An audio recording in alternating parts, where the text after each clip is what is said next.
What's going on, everybody? Welcome back to the channel. In today's video, we're going to be diving into the 10 most played cards currently from Dominaria United. This list is kind of interesting, I would say, outside of maybe the top part of the list because of the way the meta is. But I do think there's some cards that I do think some people don't even think are relatively relevant from the set, and it's definitely cool to kind of see what the breakdown is of said cards and just get an overall sense of what people are playing and what cards are the most played out of it. With that being said, let's just dive into the list and let's just start talking about it. Just want to give a special shout out to the channel members here on my YouTube channel. You can also become a channel member yourself down below the video, hitting that join button. It definitely helps out a lot, and I just appreciate you guys for your support. So the first card up on this list is going to be Shivian Devastator. This is a card that I think caught me by surprise that it's actually one of the top cards from Dominaria United that people are playing. I do think the fact that its mana base is X and a red to play, it makes it pretty open to what decks can contain it, and I do think it's an overall pretty decent card that it's an X and a red, and you get an XX creature based on how much you paid for X, and it's flying and it's haste, so it can attack immediately. It's played about, the decks that do contain it's about 77,000 games, which is definitely pretty significant. Typically, copies that you would have in the deck are roughly between 1 and 2. I think it makes sense just because it's one of those cards that you add into the deck. It's kind of like, in the later game, it's definitely good. In the early game, it's okay because it does immediate damage, but it's definitely finding that sweet spot in those decks that do play it. Is the reason why I do think that it's very limited on how many copies it does contain, but still, nonetheless, it's an overall good card. So the next deck up on this list is going to be Adhikar Waste, and this is another one that kind of caught me by surprise. I knew the lands were going to be pretty popular, but I was very surprised by this one being in the top 10.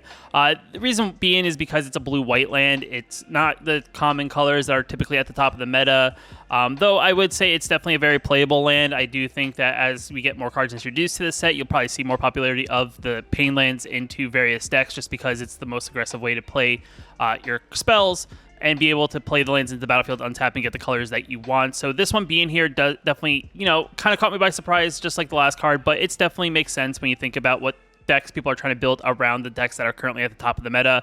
This one, has been indexed at about 78,000 games or so. And depending on the deck, it's anywhere between 1 and 4. I do think it's that people, trying to find that balance. If you're a more aggressive deck, you probably play, closer to 4. If you're probably the more controlling deck, you just want to make sure you hit your white and blue drops in your control deck. Let's just say you probably have 1 to 2 copies of this card in the deck, but still, nonetheless, it makes sense that lands would make the list at being some of the more popular cards from the set. The next card up is it's Phoenix Chick. This is another interesting card. It doesn't seem like anything super impressive, but it's a pretty effective 1-drop that it's a 1/1 that's flying that's haste, so you can play it immediately and just does something.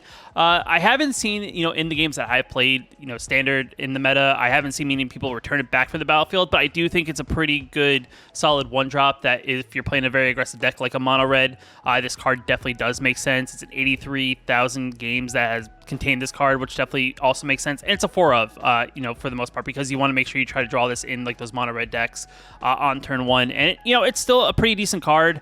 I just think it's just trying to be aggressive with what red's trying to do, and the fact that it's a 1/1 haster just makes it very appealing to be put into those decks. Unless we get something else down the road, this definitely seems like it's a pretty solid 1-drop in most red decks for the foreseeable future. The next card up is going to be Cave of Kolios. This is the white-black dual land, and this is definitely something that I wasn't very surprising, as I do think this land and another one that will be on this list eventually, wasn't very surprising, right? If you're not playing mono black, you're probably playing a version of a deck that contains black in another color. And, Orzhov is still a deck that I do think pops up here and there. Esper is also another deck that's also popped up on the meta. So it definitely makes sense that people are playing a ton of the decks that contain white and black for the most part, and the fact that the decks that do contain it are roughly playing 1 to 4 copies. It depends on how aggressive you want to be as a player. It definitely makes sense. And from the last card, this card jumps up to how many decks contain it in the games that have played to 100,000. So overall, it's a card that just like a lot of these decks cards on the list, it's definitely kind of surprising how many games have been played and how many quantity of said card are in the deck. Now, the next card up is not the typical black card I thought would be on this list, but it's the Cruelty of Gifts. This is that new saga, that's mono black saga. That's kind of like a reanimator spell. It's a discard spell, and it's also let me search my library for any particular card and take a little bit of life points for it. And I do think it's because I do see a rise in like the Jund style deck, and this is a key card that's usually in that style of deck. It's definitely a pretty good card. I think the fact that it has read ahead, so depending on what the game state situation is, you can do one of the 3 saga abilities immediately once it comes in the battlefield, which I think makes it pretty appealing. appealing, and 5 mana seems pretty fair for what it's trying to do. It's not a card that, you're going to have 4 of in most decks. It's averaging roughly anywhere between 1 and 3. It's definitely an approachable card if you like kind of that reanimation game, but also trying to, take a look at what your opponent's doing and also be able to find maybe an answer on the second chapter. It definitely makes this card very appealing. I do think this is a card that could be on the rise as we get more cards introduced, and being able to reanimate things from the graveyard, whether it's yours or your opponent's graveyard, I think definitely makes this card pretty appealing, and I do think it's pretty solid for a 5-drop. Next card up on this list is going to be Sulphurous Springs, and this is the red-black dual land, and I was also not surprised by this one being here just because, like I said before with the white-black one, is that if you're not playing mono black, you're probably playing a variation of black, and this is for the Rakdos decks. And there's a lot of Rakdos decks in the format outside of the mid-range. There's also Rakdos Sacrifice.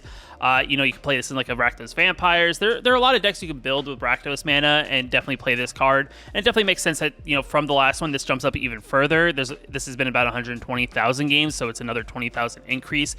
Most decks that play this do contain 4 of them, because I do think those decks are a little bit more on the aggressive side, right? You look at decks like Rakdos Midrange and or Rakdos Anvil, you want to make sure you hit your land drops and make sure you have that untapped mana early, and it definitely makes this card very appealing. So it's definitely kind of like, I understand why it's here on the list and how popular it is overall. Next card up is going to be Lightning Strike. This is the reprint from, I believe, the previous Dominaria or so. It's a card that is a 4 of in most decks. It's in mono red, it's in Rakdos, it's any deck that really splashes red that's looking for some spot removal. It's a solid, 2-drop, deal 3 damage to any target kind of spell. It's definitely a good card, right? It's a 2-mana spell that deals 3 to any target. I think makes it very appealing to a lot of decks that would play red. It is, been in about 130 matches or so. It's a 4 of, like I said before, and it's just an overall very easy, I gotta add this if I'm playing red kind of thing. If I'm not playing like black in that sense, like if I'm playing mono red, you're probably playing this. If I'm playing Boros, I'm probably playing this. If I'm playing Rakdos, I'm probably playing this. So it definitely, has its, uses in various decks. You're probably playing this in that deck. So I could probably list any deck that could contain red outside of just being mono red, and you're probably more than likely playing a few copies, if not 4 copies of Lightning Strike. Now we kind of get to the part that's kind of predictable, but the order I think is going to be kind of surprising to what people would expect to be in said order. The first card up in the top 4 is going to be Evolve Sleeper, the new 1-drop that's mono black that has the level up abilities. You pay the 1 mana, make it a 2/2. You pay the 2 mana, you make it a 3/3, and pay the 4 mana or the 3 mana, you give it a +1/+1 counter. You draw a card and lose a life. It's in all the mono black decks. I believe it's in a lot of decks that also splash black or have black in their mana base. As it is a very solid 1-drop, right? It's kind of one of those things that you either play it as a 1/1 and slowly evolve it over the game, depending on what the board state is. It's definitely a good way to get very aggressive early. It is a 4 of in said decks. It's been played in about 140 matches, which also makes sense in the sense that a lot of the decks at the top of the meta do play this card in that 1-drop slot. We did lose a lot of cards in that original 1-drop slot, like Shambling Gas. We lost Eye Twitch, and this is definitely not the same effects, as you don't really get any sort of benefit when this creature dies, but you do get the benefit of that you can kind of grow it as the game goes on, and it doesn't stop at the last chapter. You continue to grow it to draw a card, lose a life, and also give it an additional +1/+1 counter. So I do see why this card is very appealing. I do think this is another solid staple in a mono black deck or a deck that contains black if you're trying to be a little bit aggressive. So having this card in the top 4, it doesn't surprise me just because the way the meta is overall. Next card up on the list is going to be Shieldridge. This is another card like I was expecting to be here on the list. This is a card that is a 2 of in most decks, as it is a legendary creature. So I do suspect it's probably a 2 to 4 in most decks, but I guess it just right now, based on how many decks it's in, it's either somewhere between the 2 to 4 range, or for the most part, because this deck can also be played in a lot of decks that contain black, they probably have it more around the 2, and that's kind of part of the reason why I do think it's here on the list. From the last card, we jump up even more drastically from Evolve Sleeper, going from 140,000 to this one has been in about 380,000 games, which is definitely, a crazy jump up, showing you the popularity of Shieldridge. To a lot of people, I guess when this card was pre-released, not many people were really sold on it, because it's just a very vanilla 4/5 that costs 4 mana, that only drains your opponent whenever they draw, and you gain life whenever you draw. I guess a lot of people thought, because it didn't have an ETB effect, that this card really wasn't going to be any good, but a lot of people have now realized the fact that you have a 4/5 on the battlefield, and a lot of the removal, unless you have direct spot removal, it makes it really hard to get rid of this card once it gets out. And even if you get a couple drains out of it, the card itself has done its damage, and the fact that it's a 4/5 Death Toucher also makes it a decent blocker that just really slows down any deck that's trying to battle against it. So it's definitely one of those cards that I'm very surprised of. It's been fun when I do play it. I played it in various decks that contain black. I do think it's that good of a card. It's definitely one of those things that I probably play around the 2 to 3 range when I do put it in my deck. So it's definitely makes sense that this is here in the top 3 of the list. Next card up is the one that actually surprised me, right? Outside of Shieldridge is Liliana the Veil. This one is actually the number 2 overall card played in Standard, which is definitely surprising. Just like Shieldridge, this is in about 380,000 games or so played. It's a card that can fit in a lot of other decks. You can put it in control decks, you can put it in aggro decks. As long as they can name black, this card kind of works. She's pretty effective, right? You can either target opponent's hand, especially when they're low on cards, to make them have and discard maybe key important cards that they may need to help them turn the tide when it comes to the game. It's a card that also makes your opponent sacrifice a creature. I feel like she's kind of one of the reasons why mono black is as dominant as it is, because you have a solid 1-drop, you have a solid 2-drop, and then typically drop Liliana, and then if they kind of try to keep something on the board, Liliana either makes them sacrifice it and they have to kind of keep that momentum up, or they kind of fall behind. So she's definitely makes a lot of sense why she's here. The fact that mono black is one of the most popular decks of the format makes also sense as to why she's here. But I do think she has a lot of versatility in other decks outside of mono black. Like I said, any deck that plays black in another color probably should also play Liliana the Veil, just because I do think she's good. It's I don't know. It's a lot of things that people thought maybe she wasn't going to be as good, as she once was in Standard, just because the way the power curve of Standard has gone. But it's proven differently. It could be one of those things that she's powerful now, but as we get more sets released in Standard in the near future, it could be one of those things where she maybe drops off a little bit.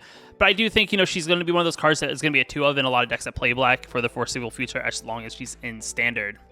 Now, I just want to go, before I go into the last card, I want to go over a couple honorable mentions. So the first card in the honorable mention is going to be Rona's Vortex.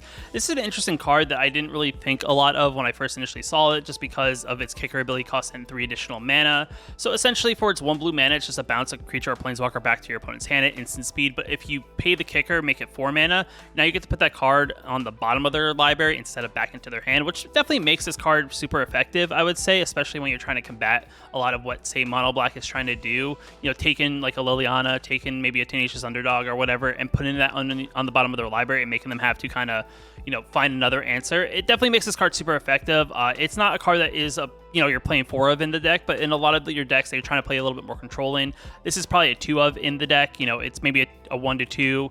It's definitely a card that if you're playing a deck that, you're trying to play best of 3, or if you're playing in real life, you probably have in the sideboard. I do think it's that good of a card that if it's not in the deck, it's probably a sideboarder card if you're playing blue.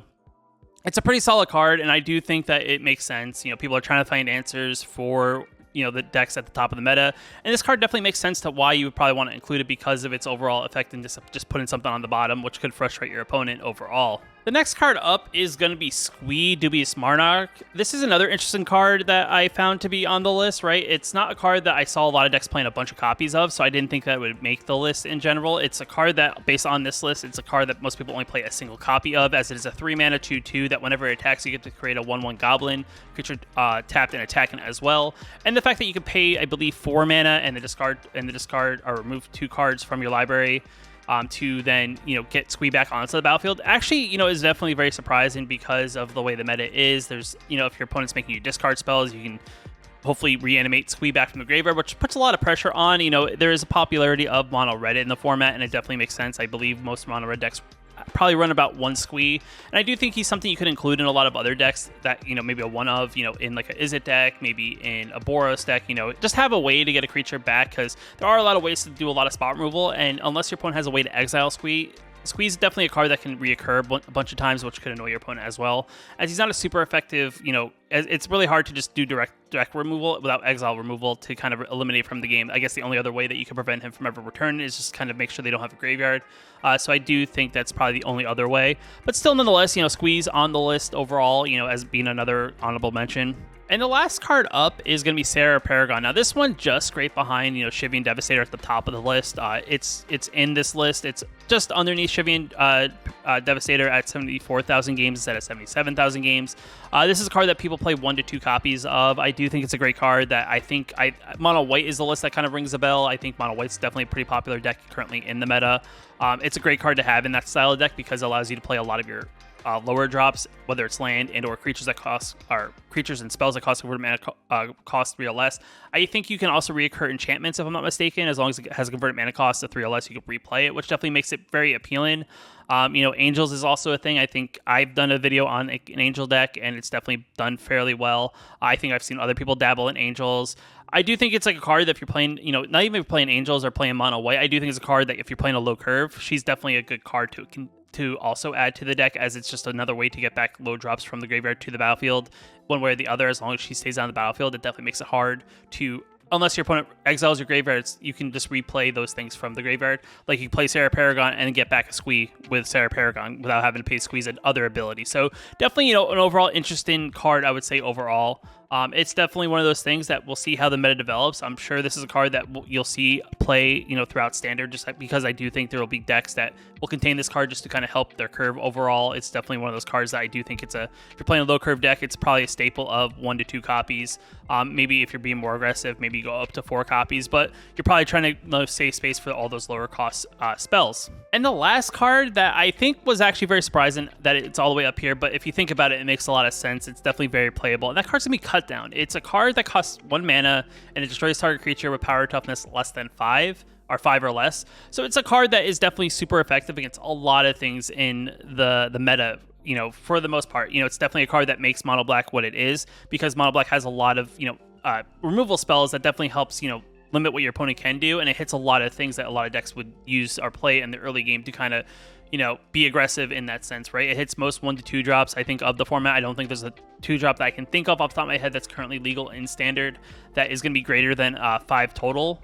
Most of them are around 5 at best, and most, if not, they're roughly either 1 or 2. So they either have 1/1 or they're 2/2, which is also less than 5, and it makes Cut Down very appealing.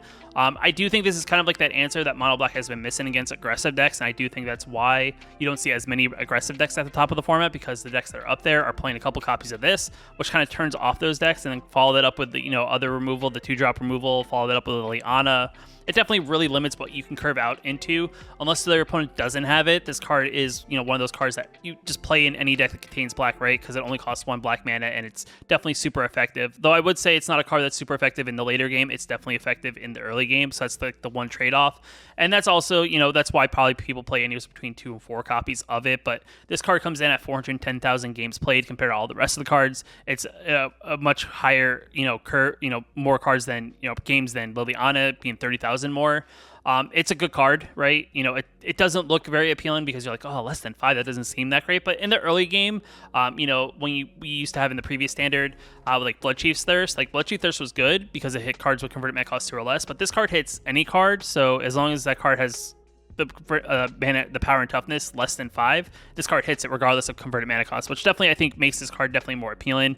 And like I said, it's a 1 mana instant speed removal spell, which, you know, it's gonna be one of those things, right, that you'll see a ton of, you know, throughout probably all of Standard, because this is going to be the best 1-drop removal spell currently in Standard. I think the last time from the previous Standard, I think that was Blizzard Brawl was probably the best 1-drop removal. I do think that this card kind of takes its place, and this card is definitely, you know, for what it is definitely very powerful, and it definitely makes sense when you look at it and really think through it. It makes sense to why it's the top deck, our top card of the list. So, you know, it's definitely kind of interesting, right, to see the overall breakdown, see how effective cards from Dominaria are, you know, to see, you know, what their, you know, overall involvement is into the meta.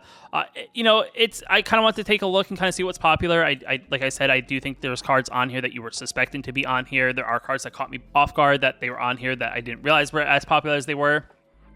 But with that out of the way, I mean, are there any cards that, you know, you think are pretty popular that didn't make the list? There are, you know, 200 and so cards of the set, but, you know, yeah, it's definitely one of those things. Are people really playing them overall?